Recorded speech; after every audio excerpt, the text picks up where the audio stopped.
বড় ভাই, আসসালামু আলাইকুম। আমি তোমারে সালাম দিলাম, তুমি বড় ভাই হাত উঁচা করলা। এতে তুমি আমারে কি বুঝাইলা? হাত উঁচা কইরা তোরে বুঝাইলাম যে আমি সালামের উত্তর লইছি। না বড় ভাই, তুমি এটা ঠিক কাম করো নাই। কেন, কি হইছে? তুই সালাম দিছস, আমি তো হাত উঁচা কইরা সালামের উত্তর লইছি। বুঝস নাই? না বড় ভাই, তুমি যে সালাম উত্তর লইছো, এটা তো হয় না ক্যা।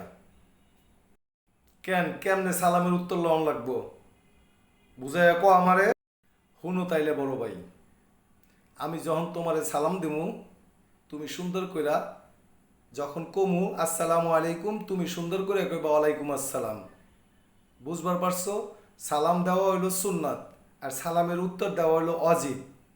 যখন আমি তোমারে সালাম দিমু, তোমার সালামের উত্তর দেওয়ানি লাগবো। এটা হলো অজিব, দিতেই হইব। যদি সালামের উত্তর না দেই তাইলে কি হইব ছোট ভাই? তোমার গুনাহ হইব।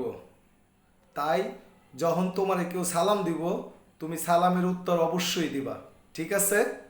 আচ্ছা আচ্ছা, ঠিক আছে। এখন থেকে কেউ যদি আমার সালাম দেয়, আমি সুন্দর করে সালামের উত্তর দেবো, ওয়ালাইকুম আসসালাম ওয়া রাহমাতুল্লাহি ওয়া বারাকাতুহু।